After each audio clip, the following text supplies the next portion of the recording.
ఈ వీడియోలో అప్కమింగ్ ఓటీటీలో రిలీజ్ అయ్యే మూవీస్ గురించి తెలుసుకుందాం. 1 true lover present Disney plus హాట్‌స్టార్‌లో స్ట్రీమింగ్ అవుతుంది. సుందరం మాస్టర్ ప్రెజెంట్ ఆహాలో స్ట్రీమింగ్ అవుతుంది.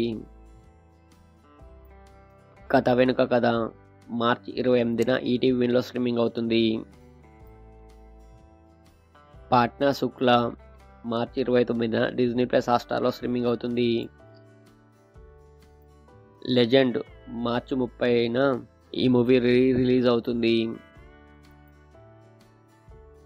మస్తు షేడ్స్ ఉన్నాయిరా మార్చి 29న అమెజాన్ ప్రైమ్‌లో స్ట్రీమింగ్ అవుతుంది. డబుల్ ఇంజన్ మార్చి 29న ఆహాలో స్ట్రీమింగ్ అవుతుంది. ఇన్స్పెక్టర్ రిషి మార్చి 29న అమెజాన్ ప్రైమ్‌లో స్ట్రీమింగ్ అవుతుంది. ఇవి upcoming OTT release movies list.